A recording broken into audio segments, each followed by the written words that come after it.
Shop owners, are you struggling to find and retain top-tier talent for your automotive shop? Introducing Promotive, on the web at gopromotive.com. With over 40 years of combined industry and recruiting experience, we're the ultimate staffing solution. We go beyond traditional agencies. Our team provides dedicated recruiters and account managers advising on processes, compensation, and benefits. We focus on placing technicians and service advisors with shops that offer the best culture, training, and long-term growth opportunities. Trust our experience to match the right talent to your shop. We carefully select shops that value employee excellence and provide an environment for success. Our dedicated team leads the entire process, leveraging our industry knowledge and expertise. Partner with Promotive and experience their advantage to help you build a high-performing team that drives your shop's growth. Visit gopromotive.com today and let us help find and keep the best talent in the industry. Welcome to another episode of Business by the Numbers. I'm your host, Hunt Demerast, CPA with Parmelis & Associates. As a return from a mastermind meeting, one of the main topics was profit versus time, or in a lot of cases, profit or time. There seems to be a lot of relationship between how much free time you have and how much profit you have, and generally, this relationship is inverse. You want more time, but then you make less money, and it shouldn't be that way. That's exactly what we're going to talk about this week.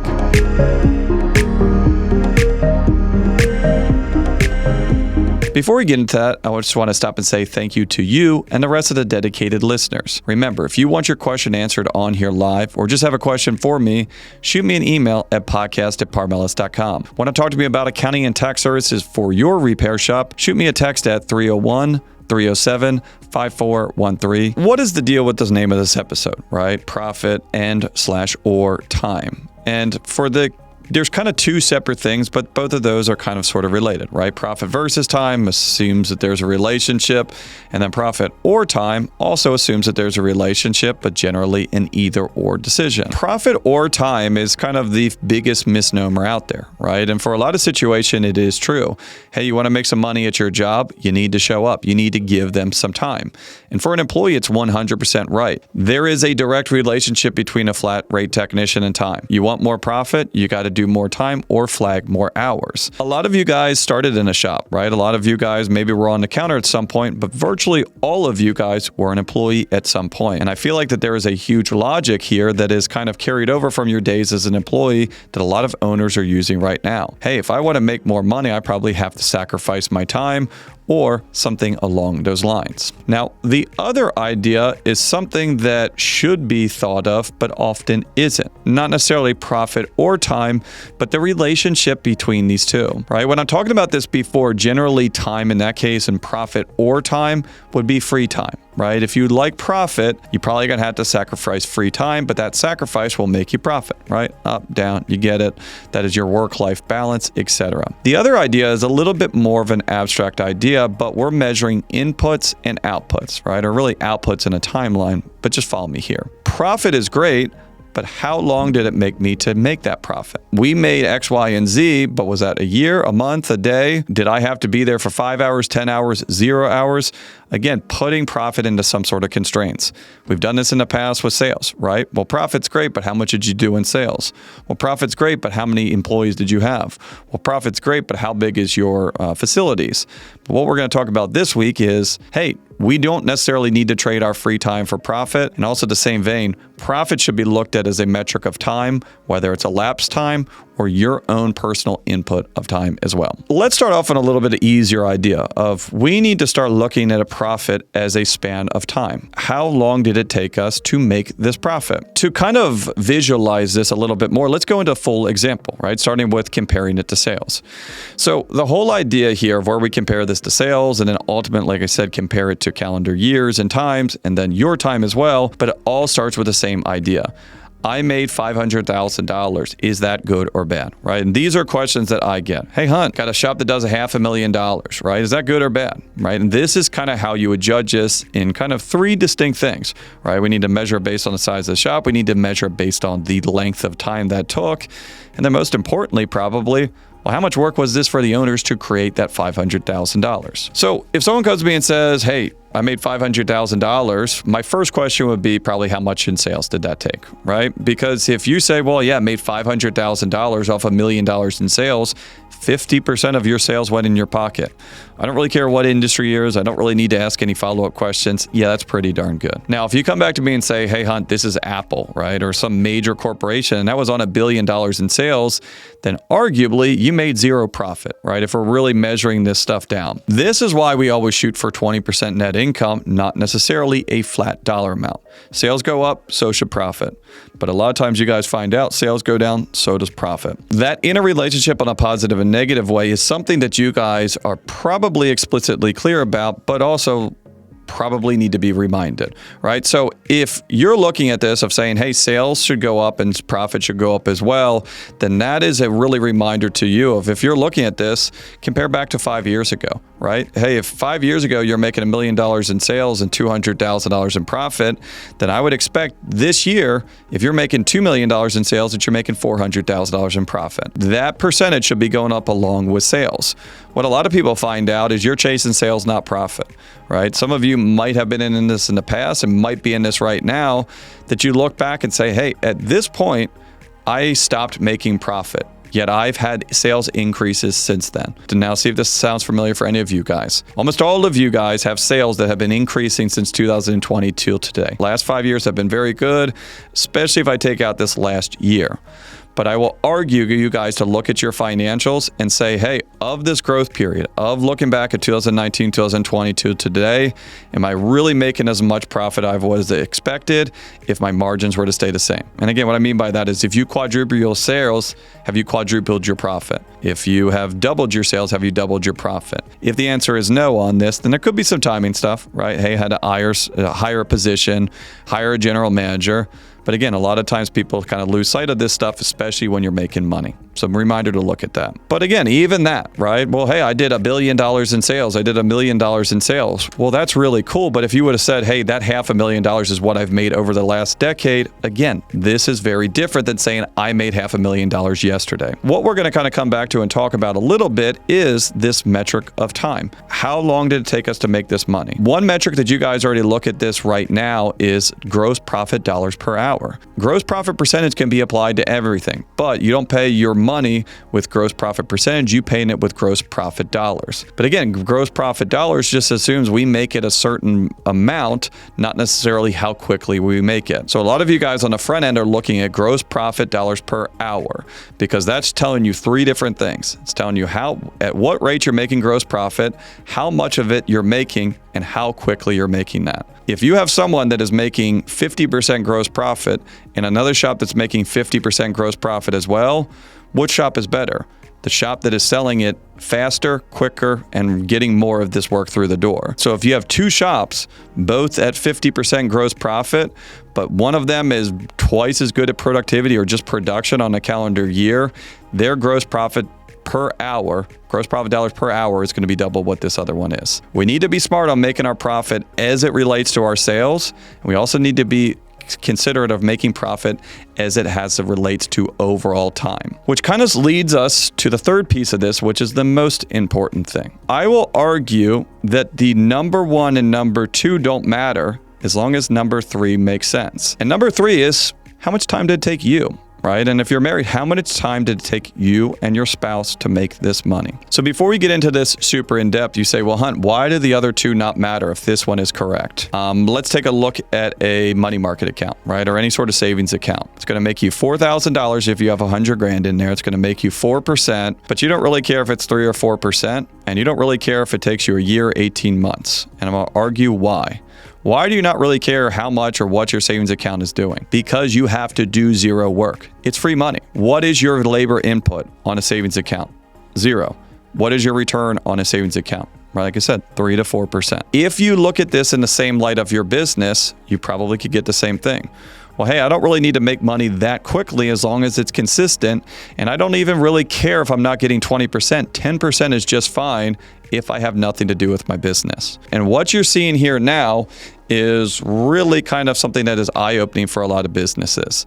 Because again, we benchmark this stuff, we look at it, a $300,000 a year shop is a $300,000 a year shop is a $300,000 a year shop. Without question, right, what is this, right? This is just profit. But in actuality, what we have is varying levels of our ownership's involvement. If you and your spouse work 60 hours a week, that is a lot different from that same exact shop with the same exact profit where you and your spouse live in another state and don't have anything to do with the business. This is how you really measure how much your time is worth, right? And I want to show you how to calculate this for your business, because the better that you get this number, the better that your life will be, right? And to quote the great Kenny Powers on here, money does not buy happiness, but no one's ever sat on a jet ski. This is a funny quote, but it has a lot of truth to it, right? And an even better one is poor people buy things, rich people buy time. Let's unpack that a little bit, right? Poor people buy things, rich people buy time. If you're poor, right, you're probably not making much money. And let's say that you're, working at a fast food restaurant and you make $15 an hour. Are you going to hire someone to landscape your yard? Right? And let's just say you have the money to do so. Don't say, well, hey, you can't even support yourself on it. How are you going to hire a landscaper? Right? Just follow me along here. If I go out and I'm working at McDonald's, I'm making $15 an hour, would it be a smart use of my time or money to hire someone to do my landscaping? No, right? And why is that? Now, obviously, you could say because I can't afford it, but really it's just a dumb decision even if I can. That landscaper is probably making $40, $50 an hour, right? Let's just say. Hopefully they're making more than that, but who knows? I make $15 an hour. Why would I pay someone $40 an hour when my time is only worth $15? It doesn't really make much sense. What if we look at the same situation and say, hey, you're making $1,000 an hour. Why the heck would you ever cut your own grass? Right? And this is the same idea is if you're rich, your time is too valuable. You'd much rather pay someone else because you're making money while they're doing something else. But if you're making much less than them, it makes sense for you to do it yourself. So if you're poor, you buy things, right? If you're poor, you're going to go out and you're going to buy a lawnmower. If you're rich, you're going to go hire a landscaper.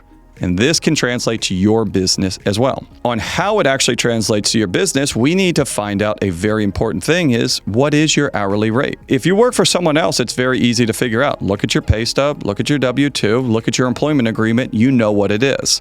But for you, you might not have any clue where to start. And if you want to improve this number, you have to know where you stand first. So the general idea here is that you are taking the total amount of money that you make in a year and dividing it by the number of hours that took that. Fairly straightforward. And if you know both of these numbers right now, then do it. But even if you know both of these numbers right now, listen, because I think you might be missing a thing or two. Every month, auto repair shops can lose over $20,000 in uncredited parts, cores, and lost profits.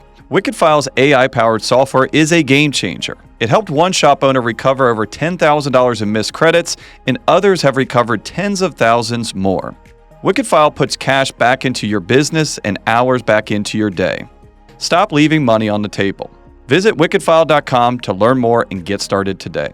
So the first part is very easy, right? How much do you make in salary? And if your spouse works too, then you're going to include theirs as well. As a quick aside note, you can do these separately. For right now, just do these together. So we are going to be looking at this as a combined hourly rate as a husband and wife as a unit. And again, if it's just you, one or the other, then you only have one person to do. If you want to do this separately, sure, but do it together first so you understand the idea. So now that you have your annual salary, we need to add on other benefits that you take out of the company, right? These would be things like health insurance, retirement matches, and any expenses that provide a personal benefit to you. And I'm going to stop here because this is a very, very, very important topic. Some of you guys might have nothing here, right? Some of you guys are black and white. Only thing that runs down through the business is business expenses.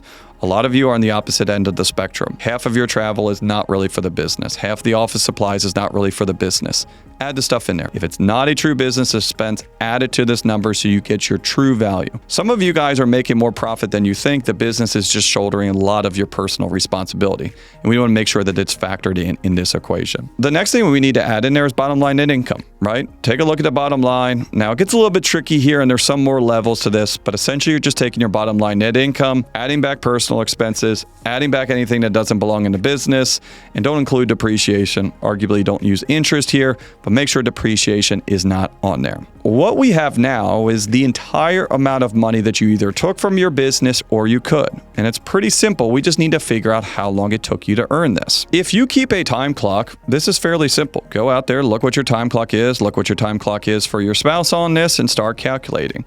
A little bit harder if you don't track in your time. So I'm going to give you a kind of rules of thumb. If you do not keep your time card right now and you're like, hun, I'm there every single day on it, you work 2,000 hours a year. Full-time hours is 2,000. So if you're looking at a husband and wife team on that and you're saying, all right, I work 2,000, my wife works 1,000, you have 3,000 hours.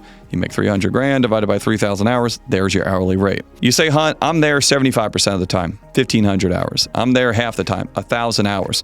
But realistically, guys, if you want to start tracking this number and see how much your time is worth, I would argue you just need to start clocking in. Doesn't need to be anything crazy. You can use rough estimations that you want, but if you're going to start looking at this number and trying to improve it, you need to start measuring it. I'm going to throw a little wrench into things there at the end that I would argue that everyone needs to track this, and you probably need to track two different things, right? You're working in your business, you're working on your business, but we'll talk about that in a second. Remember, if you're doing your spouse, if this is the total income to your family, you plus your spouse on there, then you need to have the time, both of you. If your spouse doesn't work in the business that much, fine, but it might be a couple hundred hours here or there. So to kind of wrap all of this up and kind of give you a proof of concept to make sure that you're capturing this, let's go down through a shop, and I'm just going to do myself, right? I'm assuming that I'm not married on this. This is just my shop, but I want to give you the idea of what this looks like. To start off with, how much money am I making on payroll? Let's just say in this example, I'm making $50,000 on payroll. I take out health insurance. I run some stuff down through the business. So between payroll and personal benefits, I'm making about, let's say, 100 grand, right? 50 on payroll, 50 in benefits. I got another 100 grand of profit. So between what I'm taking out in the business, 50 grand in payroll, 50 grand in benefits, and 100 grand in profit, I'm making $200,000 a year, right? And if we go back to the original equation on this, I'm making 200 grand a year. Is that good? How long did it take you to make it, right? How much is your time worth on this? How much were your sales, et cetera, et cetera, et cetera. Like I said before, not enough information to tell, but the most important one is how much time did you work? Let's take a look at this and say, hey, I made $200,000 last year and I work full time, 2,000 hours. I am making $100 an hour. Is that pretty good? Yeah, it's pretty darn good, right? $100 an hour, that's a good job. Probably more than anyone in your shop makes right now. Now we start to look at this and we say, well, our spouse works, full-time as well, right? And so instead of taking $200,000 of profit and divide it by 2,000, I need to take that same $200,000 of net income and divide it by 4,000. That took not only me full-time, but my wife full-time to make. I'm down to $50 an hour. Right? You kind of see where this is going. This number can be changed two different ways, right? You can increase or decrease the profit, can also increase or decrease your time. What we're shooting for here is, right, like how do we improve this without making more money? If I am, the sole operator right now, and I'm working $2,000 a year, I'm making $100 an hour. Now, if I'm able to kind of elevate people, if I'm able to set up, management procedures on this, and maybe I'm able to cut my hours down to, part-time. Only I'm in there 10 hours a week or around 500 hours a year. That business could make the same amount of money, but now I'm making $400 an hour, not $100. This is an example of working smarter, not harder.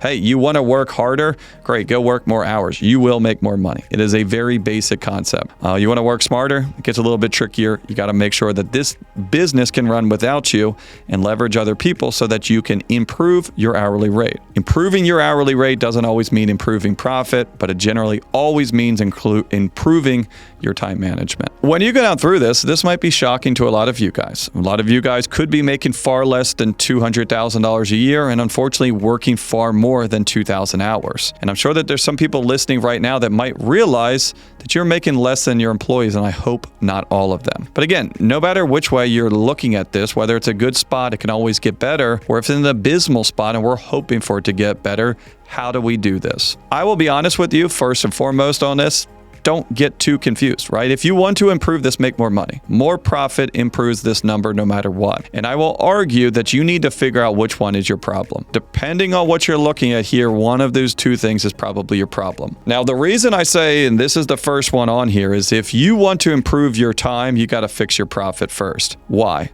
Well, I'll tell you that if you start taking more time out of your business, the profit is probably not going to go up. Realistically, people work more if the boss is there. Also, if you want to put management procedures in place, meaning, hey, if I don't want to be there, I need someone else to, manage in my absence, you need profit to be able to hire that person. At the end of the day, you cannot just not show up there to improve this number, or you might be able to, but hey, you might be making $400 an hour. That's not very good if you only work 2 hours a year, right? So remember this stuff. Spend less time in your business, right? This is point blank. If you can't increase the numerator, you got to decrease the denominator. But like I said, it's not that simple. You want to improve this number, and you just think, don't show up to the office.